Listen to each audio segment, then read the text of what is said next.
this is kind of a strange one.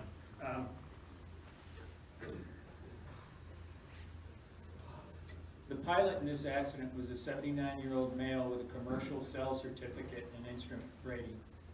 He had 1,350 total hours and he had 118 in his belonging, which you see here. Engine start, taxi, and takeoff were normal until approximately 400 feet above ground level when the engine lost all power. In an effort to avoid trees in his glide, he stalled the airplane. He was unable to arrest the descent before impacting the ground in an open field, resulting in substantial damage to the airplane and serious injuries to himself. Now for the punchline. The pilot reported he had experienced a similar loss of power after takeoff about 3 weeks prior. In that case, he was able to land in a level grassy area without any damage to the airplane. After the first loss of power event, a mechanic who examined the airplane found that a diffuser was missing from one of the mufflers. The NTSB examination found there was no evidence of diffusers ever having been installed in either muffler. However, they found a rubber fragment from a fuel line in the vapor ejector cavity of the fuel pump. Maintenance records showed no recent work done on fuel pumps or fuel lines. So, probable cause and finding, well, it was fuel starvation and loss of engine power due to an obstructed fuel vapor return path. The pilot's inadvertent stall increased the severity of the ground impact.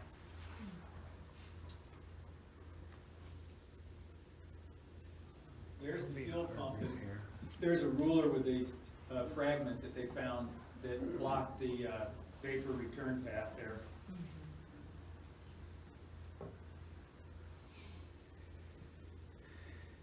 So this gives us fertile ground for discussion. Number one, I'd throw to my panel of my brain trust over there. What are your thoughts on mysterious engine anomalies? Yeah, this seems to be something we deal with. Yeah, This is a tough one. It's a tough one because, like I said, something will happen, you can't explain it, and it's all of a sudden smooths out, and you're looking, and so obviously you're taking it to your mechanic or whatever, and I think trying to, what the pilots can do is try to get as much information as you can, like, did you see something like fuel flow rates or anything like that? It's a tough one. It's something that we deal with, seems like constantly. And it's tough, yeah. But I think the biggest thing the pilots can do for the mechanics is trying to get as much and pay attention to what were the circumstances, what were the conditions, what was going on, and try to get as much kind of. Sometimes it doesn't seem Give you a clue where to look. what it could be. It seems kind of even trivial to have it at the same time. And sometimes it's hard because it happens so quick. You don't have time to look into instruments and that kind of stuff. But it's a tough one. So the other mechanic on that. Yeah. So as another mechanic, yeah. So it is tough. I mean, that little piece of that little sliver is a tough thing to find, especially if you're moving around. But the mechanic that looked at it, I believe, the rest of the story was that. They brought the airplane in, and the owner did the right thing. He took it to his mechanic. The mechanic thought, well, the cones are missing inside the muffler, and so probably they, I think what the mechanic said was they probably were disintegrating, covered over the outboard tube, and that's why you got the power loss. And then they spit themselves out on the ground and disappeared, right? And as Rocky was saying, the NTSB said there weren't any cones to begin with in there, which happens. But I think way back before that, I mean, how many of you guys have 50, 60, 70-year-old airplanes? And when you go to change your engine, I'm going to save a little bit of money. I'm not going to change my hoses. And that's pretty common. And guess what? We don't know how old those hoses were.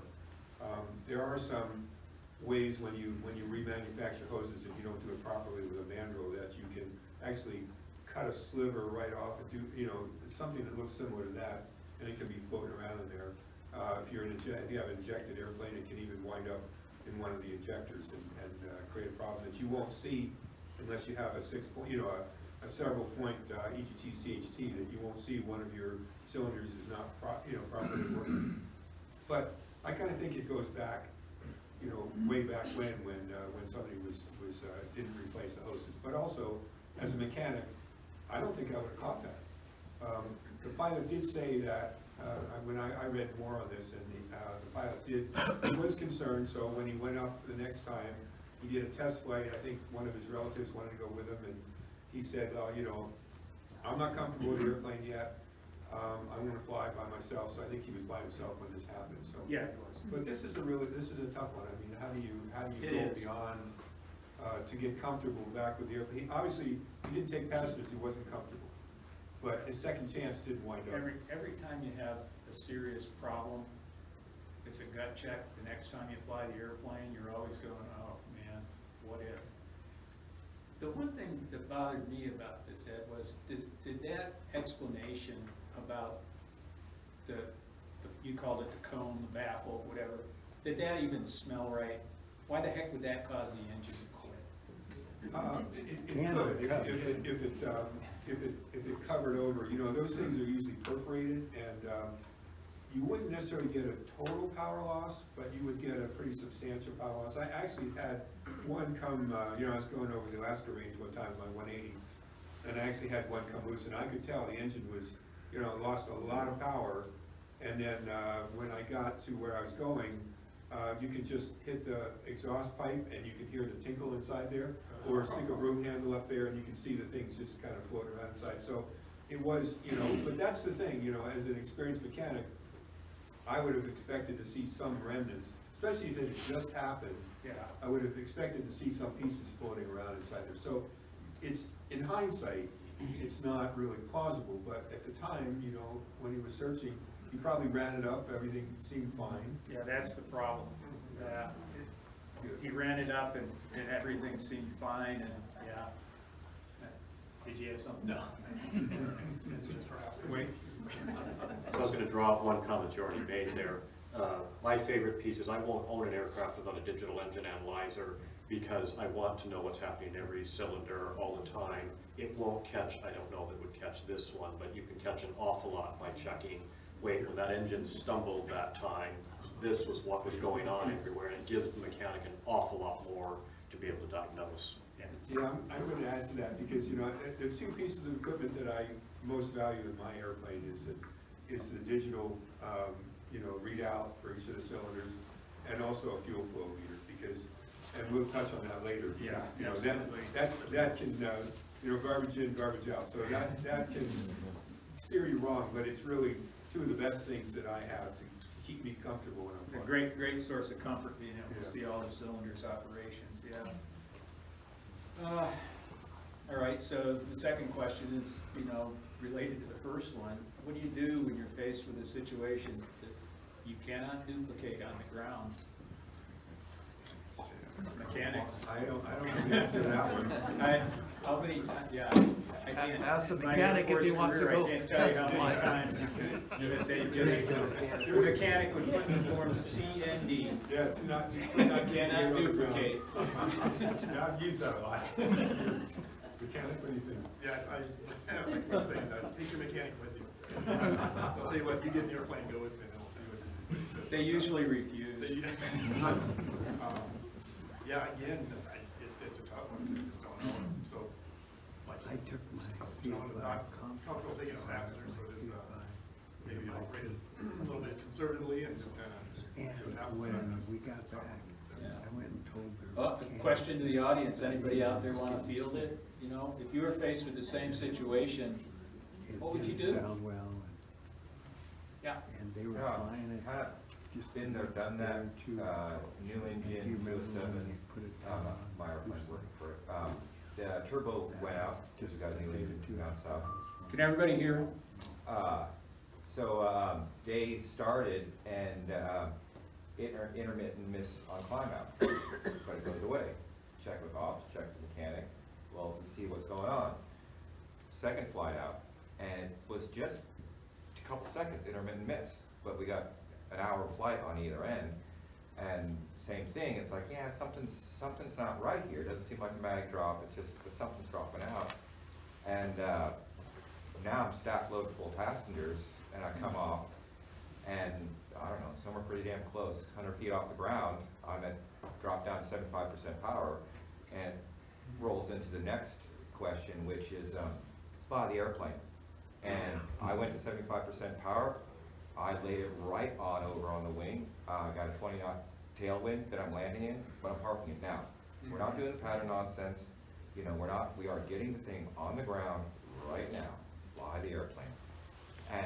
But the goofy thing, and now when we come to find out, it was a good, reputable shop in the field. You know, they've done thousands of hours of good, clean engines. But in this case, the kid in the back didn't clean out a fuel line, and there's a little bit of aluminum stuffed up in the injection system of Continental Air. You know, I couldn't know the mechanic until someone took that all the way apart and found that little itty bitty thing. You know, no one comes to it, which maybe comes back to the other one is trust your mechanic and do your job, because if you clean everything, you can avoid stuff like that. So I had a somewhat relevant experience to this. My plane has a Franklin in it, Franklin 220, okay? I had a total engine failure about 5-6 years ago, 2018, however long ago, that was 7 years now. Anyway, you know, 15 months later, after I had another Franklin put in it, and I'd flown it all summer, and it was in the fall, and my mechanic had just completed an annual on it, and I was taking off out of Merrill Field, and I got, you know, everything that the manifold pressure, the RPM, you know, 2,800 RPM manifold pressure is good and everything, and I take off and I'm going, why the hell am I climbing so slow? You know, I mean, this is like a regular Cessna, you know, and it's not, I should be climbing, it's, you know, I was only doing like 600 feet per minute or something instead of 1,200. I'm usually 1,200 feet per minute at least. And so I'm just, what's manifold pressure, RPM, that's all good. And then I look and I go, oh my God, my EGT is like 1,800. And it, you know, and so I called Tower. At this point, I'm like a half a mile off the end of the strip over downtown, and I just called Tower and said, hey, I'm turning around and landing. And I, you know, basically did a continuous descent to the runway and rolled out, and on rollout, my engine quit. And I glided onto one of the stub taxiways there, and I couldn't restart the engine. Well, to make a long story short, there's a shaft had failed that drove the magnetos, yeah, and it had fractured internally. Okay, so my mechanic goes to work on the airplane, and the first thing he does is, because your timing is way off, because it's like 10 degrees after top dead center or something. It's supposed to be 12 degrees before top dead center, and he goes, no, what? He says, I can't even adjust it that much, so there's something wrong. And so he readjusts the timing. He gets it back in timing, and he calls me a week later, and he says, you know what? He says, I started the engine up, and it checked out just fine on the ground. And I swallowed real hard, and I said, Russ, I said, is it time for me to do a test flight? And he goes, nope. Not until we find out what caused this. And then he started just going backwards until he got to, and he found this shaft that had fractured kind of at a 45-degree angle, but the way it had fractured, it allowed it to keep turning. But to make a long story short, you know, what do you do? And fortunately, my mechanic didn't let me fly, because I swallowed hard and I was prepared to do it when he said everything checked out on the ground, and he said, no, we gotta find the reason. Okay, we talked about fuel line replacement.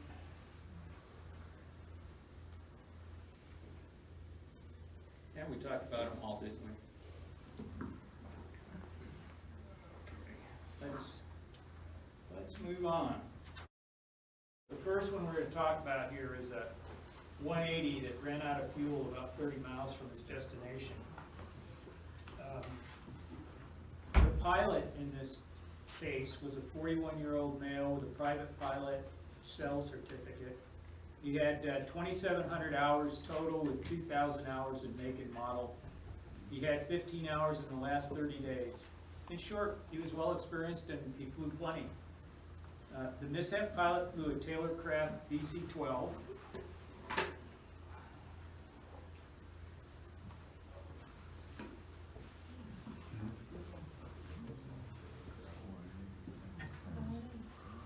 And he was, I think it's 180. oh, you know what, I've got my, I've reversed these.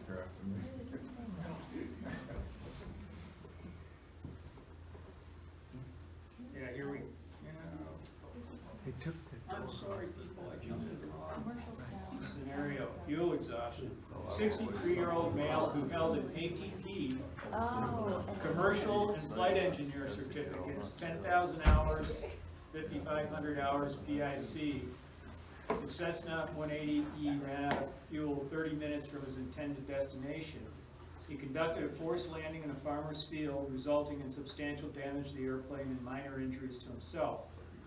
The pilot did not confirm fuel on board during his pre-flight, but instead relied on his fuel analyzer. The analyzer indicated 34 gallons of fuel on board for a flight that required only 18.7 gallons to reach the planned destination. In his interview, the pilot expressed his belief that someone had siphoned fuel out of his airplane, which was kept at an unattended grass strip. And that's believable. It could very well have been the case, but who knows? in Idaho. And of course, the NTSB just found that it was an inadequate pre-flight resulting in fuel exhaustion was the cause. So, some of the things we want to talk about here. Verifying fuel on board. Two modes of running into fuel problems, probably lots of modes, but fundamentally, exhaustion is just not on the airplane, and then the other is starvation. It's on the airplane, but can't get from the fuel tank, wherever it is, wherever you got it, to the engine. And that could be because of the airplane, or it could be because of the pilot not switching tanks or otherwise managing fuel. We all know what the Part 91 fuel requirements are, right? 30 minutes of the day, VFR flight, 45 minutes for IFR flights, plus destination fuel and divert fuel, alternate fuel, I'm sorry. So, he was putting a lot of faith in his engine analyzer, his fuel analyzer. So we have fuel quantity gauges, we have the engine analyzers, we've got the fuel flow gauges. And if you trick them, they'll trick you. So we just wanted to talk about ways that we can be tricked, or trick ourselves. We talk about some best practices. So how many people religiously dip their tanks before they fly? I think that's the number one best thing we can do. I can't think of anything more reliable than that. The one, Let me ask go you, ahead. what, so the people that dip their tanks, what do you use? What are some of the things you use? The pipette kind with they're clear and they've got the, you put your finger on top, lift it up, and you just read exactly what you got in the tank. Okay, anybody else? Got a calibrated stick. Okay, Yeah. like a paint stirring stick maybe? that you Right, just exactly. calibrate? Paint stick that's calibrated. And so how are you calibrating it? Like, what do you, I mean, in gallons, how do you decide what to calibrate it at? Empty the tanks and start filling it up in 5-gallon increments Yeah, on same. level Okay. ground. Yeah, I've done those are all the things. So, in the position, for instance, people that have tail draggers, do you know where you're gonna put it in every time so that, because for instance, in the front of the opening might be different than the back, right? So you just have to be aware of the difference. That might be 2 or 3 gallons.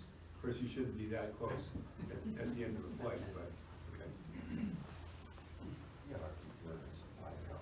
Okay, so, and the only other thing I would say there, when we dip our tanks, make sure you put the cap back on, right? Because that's one of the ways we can trick our fuel flow. Fuel flow only knows what's going to the engine, it doesn't know what's siphoning out the top of your wing, and neither do you, unfortunately. Compare gauge readings with known fuel load. That probably doesn't apply that much to us because we're probably fueling our own airplanes and we know what we're pumping in them, but I think that's more directed towards a commercial operation or somebody that just leaves it at the pump and says, fill it up.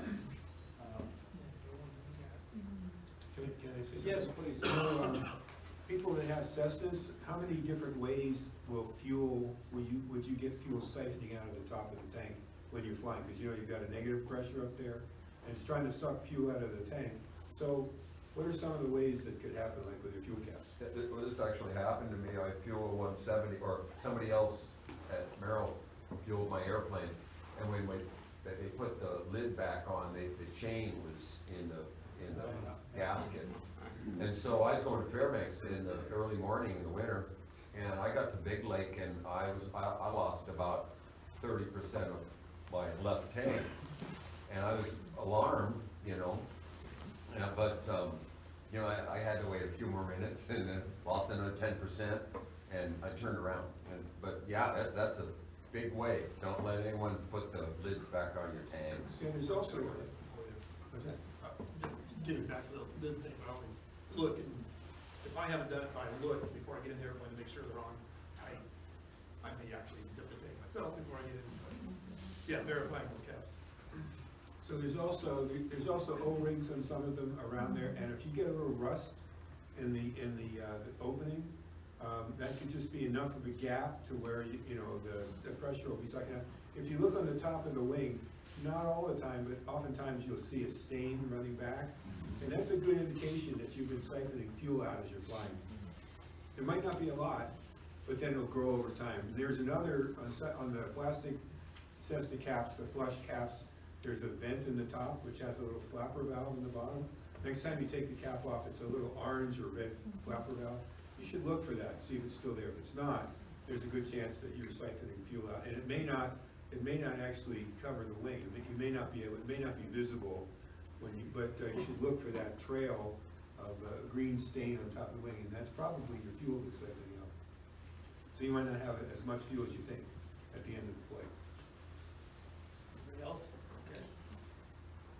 So the third bullet there, monitor fuel burn by time and power setting, not just by the gauge. And I don't know about you, but my quantity gauges in my airplane are horrible.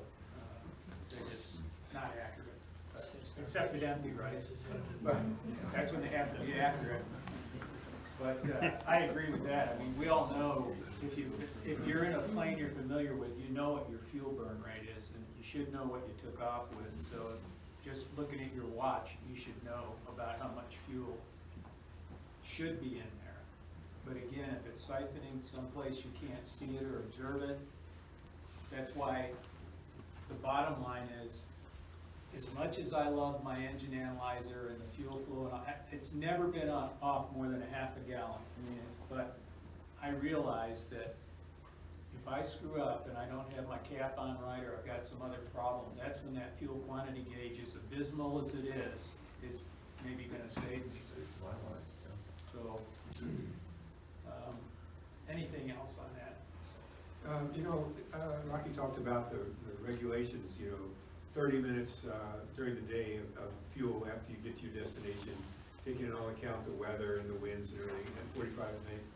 How many people flying from here to Fairbanks or from here to McGrath think 30 minutes is enough of extra fuel? I mean, Always carry an hour.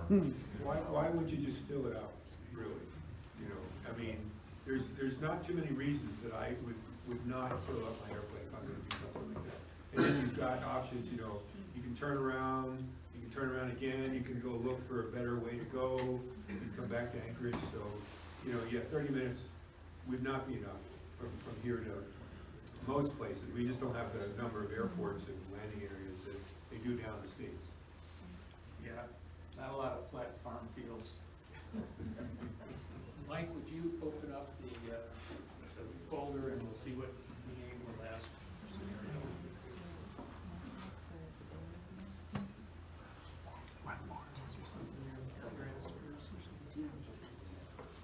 And that said, why would you not fuel up? I know of a 135 pilot that's going down to Katmai, coming back, didn't have enough fuel, so landed at Ileana in the lake, fueled up, full. And 3 attempts to get off the lake. Freaked out the tourists. The boss sent the plane over, get the passengers, bring them back, really bad decision-making on the part of the pilot. So sometimes you don't fuel up. Yeah, if you're gonna be overweight, that's certainly a reason. Most of the time, airplanes will fly if they're under gross, under gross, you know, if you're overweight, then you get into the part where, especially float planes, they may not fly, so. So our last scenario, we've got a couple of accidents that occurred in the landing pattern at small grass strips. One of them in Arkansas and the other in Minnesota. So we'll discuss both of these and then we'll go to the discussion. In the first one in Arkansas, let me advance the slide here. This is the Taylor graft.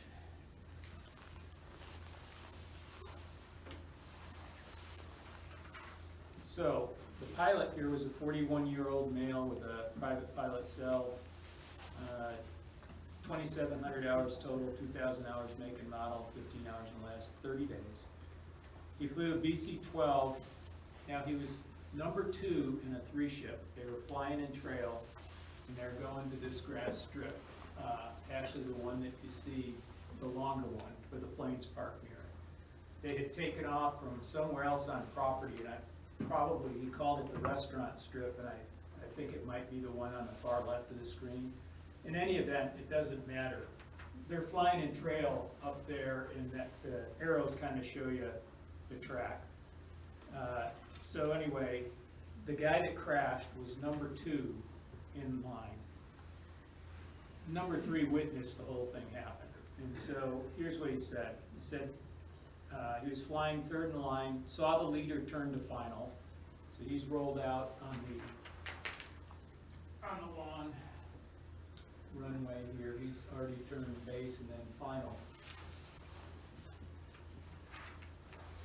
So the leader turned final, and he estimated the mishap airplane, and I hope he was wrong about this, was several hundred feet behind and below the leader. Several hundred feet's kind of close if they're landing in trail, but you know, that's a perspective thing too. But he probably was correct that he was below the leader. As soon as the second plane completed his base turn, his right wing hit a tree, a standing dead tree that had no leaves, and went down in the forest. The probable cause was simply failure to maintain clearance from the tree, resulting in, you know, impact and subsequent collision with terrain. So that's one accident. What were the injuries? Have to look at the accident report. The other 2 airplanes got on the ground, and they were only a few thousand feet away from the accident site, so they got to him pretty quick. He wasn't killed. He was still strapped in his seat, and he was yelling, basically. So they were able to get right in the woods, find him right away, and they got him out. I'm pretty sure he had serious injuries. It didn't get beyond that. But this is what it looked like.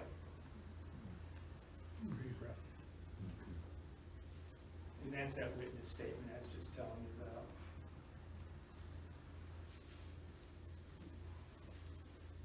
C did come and alert, so that's great, lucky. The second accident involved an Aranca Champ. And this one occurred in Minnesota. 60-year-old male, private pilot, flying an Aranca. Total time about 640 hours, 18 hours in make and model, 2.3 hours in the previous 90 days, none in the last 30. The accident proved fatal to both the pilot and his passenger.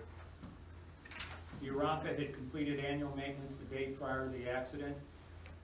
The NTSB estimates the plane is about 10% over its max gross weight of 1,300 pounds, so it didn't, you know, it's not a large airplane. And I'm guessing 2 pilots and 10 gallons of fuel was put them 136 pounds overweight. But the CG was in limits, so they're not saying that the overweight caused this problem.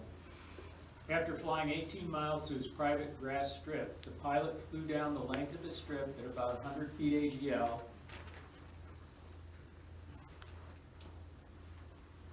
That's what it looked like when they got to the accident site. And here's the description. He flew about 100 feet AGL down the strip, then pulled up and began a left turn to downwind. During the climb maneuver, the airplane decelerated from 64 miles per hour to 54 miles per hour. During the left turn, the airplane departed controlled flight and crashed. And the NTSB concluded from the lack of a debris field that the airplane, exceeded critical AOA, lost control, hit the ground, fell to the ground. So anybody fly one of these? Anybody have any experience in that? Yeah. Yeah. So it's got like a 38 knots or 38 mile per hour stall speed. That's what I looked up. I don't know if that's accurate or not, but it's pretty slow in any event. So again, this is an ADS-B track. I'm sorry, this came out of a handheld GPS. They downloaded the data from this handheld GPS. But it's pretty accurate. And you can see he came down, he had pretty good speed. He goes zipping around the corner there, flies down the runway, and he's doing 65. He's, I'm sure, observing the strip. I'm going to ask these folks later what he was doing. And then he pulls up, but you see he let his airspeed decrease there, and it's hard to tell with these type of plots how, that looks like a pretty aggressive turn there. I don't know what the interval was on getting data samples. Sometimes they distort the path, but anyway, it looks like a pretty aggressive turn, just like the ones at the far end look pretty aggressive, but he's going faster.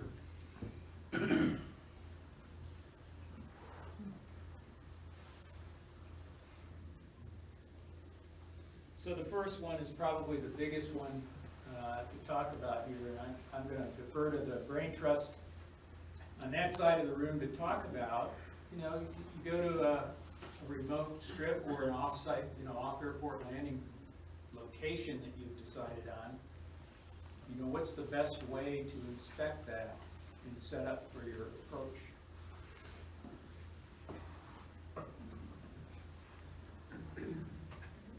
Anybody want to handle that? Or how do you do it? I won't say the best way. How do you do it? Exactly. But one thing, you're going to slow down and put it a little bit of flaps, 10 degrees of flaps or something. And slow down and take a look at it, and then, but. That plane's flapless, right? Yeah, so you're gonna slow down, obviously you did slow down. It seems like, I'm trying to figure out how he ended up before he ended up after looking at the strip. It seems like he was maybe in cruise power, maybe reduced power a little bit, he dropped down, and then just didn't have power to come back out of it, so that's what it seems like. That is the big mystery. Why did he slow down like that, and how did he put it out of control? But Yeah, how did he end up stalling? But- It seems as if. but technique- Yeah, you're gonna come down, you're gonna get a little lower, you're gonna slow down, but then you're gonna add power and climb out, to get out of there. Yeah. okay, so and this guy is well familiar with. He was probably just looking to see if there was, the dog was out on the runway or something like that. Just looking it over just to. Well, let's project someplace. Forget this grass strip. Now we're out in Alaska somewhere, looking and going, hey, that looks like enough sandbar. Talked about this earlier. I mean, how do you make these choices, I mean, what do you look at? You're looking at the condition of the sandbar strip, whatever, how rough is it, or obstacles, debris, something you can see, rocks, logs, that kind of stuff. Again, you can start doing some timing if you're worried about the length. If it doesn't, you're not sure as far as the length, you can slow down to 60, it makes it a little easier. Time it to figure out the length, and to see how it kind of feels. A lot of times you just get a visual feeling of kind of getting down in it. So, and a lot of times we're kind of going back to the go-around. I mean, you're kind of almost doing like a go-around, you're slowing in, then you gotta get out of there, so. Then it seems as if this guy did that, but didn't, Yeah, didn't again, complete the process. no point in trying to pick it apart, because there's too much we don't know about what was in his head at that point. Darlene, what do you have to say about an unfamiliar remote strip? Anything? No? You won't do that? Ed? I can just say, so, you know, most of the airports that are maintained, especially in Alaska and stuff, you know, they have a good approach, they're clear of obstacles, or at least you know what that is, right? There's some kind of a standard that they're going to. Yeah, these things, for instance, the guy that hit the tree, we really don't know. I mean, that's pretty forested area, even though it claims that he hit a lone tree, and they said, well, the reason he couldn't see the tree was because there were no leaves on it, and it was out in somewhere in the open, but it looked to me pretty forested. I mean, I don't think the airplane engine will quit at any moment, but you don't want to put yourself really that far out there. I mean, these people that say that you have to always be in the pattern, you always have to be able to, when you're landing, to be able to land at the airport if the engine quits anywhere in the landing pattern. And airplane engines don't quit that often unless you run out of fuel or some other catastrophe. But I still believe that you don't want to put yourself in a position where you're low over the trees to where you really don't have anything. If you lose a couple hundred RPM, now you're in the trees. And as far as looking at the runway, you know, part of I kind of discussed it earlier, I don't know if it was Scott or somebody else, but especially on floats, but even on wheels, you know, when you take a look at a strip to land at, you know, you're really looking at two things. You're looking at the approach and the landing, but or actually more than two, but you're also looking at how am I going to get off the strip? You know, what do I need to do to safely depart? Is it the best time you're going to be able to see the whole picture when you're in the air? Once you're on the ground, you can't tell really how, you know, the angle of the trees at the other end of the strip. So the best time when you're doing your flyby, and the thing about doing a low pass over a strip, and I mentioned before about being more and more comfort, you know, more comfortable as you go along. You know, make as many passes as you need, and each pass should be more and more comfortable. Okay, I know what I'm going to do. There's an obstacle at the other end, so I'm going to turn left, you know, to avoid to get the path.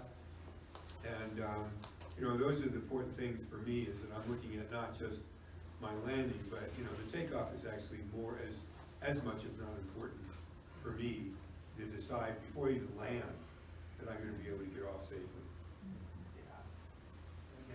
That makes eminent sense. I understand that is the biggest problem people have, is putting them landing someplace that they can't get out of safely. So there's some numbers I put there, just illustrative numbers, but back to what we were talking about before with turn radius and so forth. If you increase your bank, you know, a 30-degree bank angle, you're going to increase your stall speed by 15%. A 45-degree bank angle, about actually 21%. 60-degree, we all know, is 40%. So your weight, if you're 10% overweight, that's going to increase your stall speed. And this is over, it can either be your max gross, right? Because that's what all our books give us numbers for max gross. But frankly, any weight increase of 10% will increase the stall speed 5% based on whatever the first one was. Increased weight 20% increases stall speed 10%. So illustrative, a stall speed of 38 miles, in this case it's miles per hour. He was 10% overweight. That increased it by 5%, almost nothing. It goes from 38 to like 40 or something, 41. But if he racked it up in a 60-degree bank for some reason, unknown reason, then he'd have a stall speed of 56. So I mean, these little things can add up if you're not careful. Implications of exceeding CG limits. What's the worst, for or aft? Yeah. Why? Control. Controls. You just don't have enough control. Yes, sir. I haven't heard any mention of wind. Yeah. You know, those numbers are based on calm wind. but it's really relative to the wind that's in our face. I've got a friend who, I'm amazed he's still alive, and I'm glad he has sold his airplane. Because he will, if he comes here, are you here, Bill? Bill has felt, and the FAA teaches everything wrong, that he can approach at stall speed because he knows, he can feel when it's about to stall. No, we're supposed to approach at 1.3, okay? And the reason for that is if we've got a headwind, especially with gusts, It goes away. and that gust stops, Yep, you fall, yep. okay? And that may be what happened here, that he might have had a headwind, and he might have been approaching with some speed, and the speeds of the wind suddenly stopped, Now, in and general, that dropped him. that's true, but, you know, this guy lived, and there was 2 other pilots that landed there, and it was a bluebird day with no weather factor, so coincidentally, but I take your point, absolutely, yeah, if the wind's gusty, that's why you usually add at least half the gust factor for a little bit of stall margin, but, yes, sir. Rocky, I think he crashed not because of the weight or bank angle, all that sloppy pilotage. I think the guy pulled up, looking back to the left, got heavy on the left foot. Quite possible, and just whoop, just rolled over, it's You know, possible. because in those little tailwheel planes, you gotta use your feet, Yeah, keep it coordinated. yeah, And at the speeds he was at, I think you're sloppy on the controls, heavy left foot, and I don't know, but it's got a possibility. I've flown chimps enough to know that little bit overweight's nothing. Yeah, exactly, no, I didn't, The speed and of they that, didn't, he was well over even the stall speed. NTSB didn't try to pin anything on that. They just said he was 136 pounds overweight, but his CG was in limits. Mhm. Anybody? Got caught. Well, I would like to thank my panel members. Thank you for spending your Saturday with us.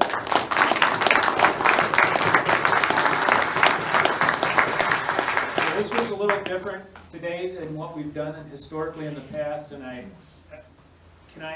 did you enjoy the way we did this? Would you like to see more of this in the future? Or- Exactly. Yeah. Yeah. Okay. We're Great. missing a lot of this. Modern schools don't discuss so much of this stuff. It's hard to do this in a formal setting, right? Right. Especially for, when you're just trying to teach somebody how to fly. So a lot of this stuff we talked about today, in some regard, is, I wouldn't call it graduate level, but it's beyond the initial learning. So that's why we're here. Yes? Just one, I've booked Surviving the Crash by Wilson. It's been out since the 90s. I was introduced to it as a private pilot. He was a FAA crash investigator and goes through, things go bad up there, you're now coming downhill, where are your priorities? And someone mentioned you can buy an airplane, but you can't buy your family. Surviving the Crash by Wilson is a really good, get your headspace into the terrain, get your headspace into using your aircraft to absorb the energy so that you don't. Oddly enough, it should be online. Go YouTube, there's video, Surviving the Crash by Wilson. I haven't seen it much upstate in this state, and I haven't heard of many other people. Only I've never heard maybe talk about it. But when it comes to things on the shelf and resources, I really appreciated the concept that the airplane's great until our lives are at stake, and then send it to the scrapyard. Let's make sure we stay alive. Here, here. Thank you all for coming today. Thank you.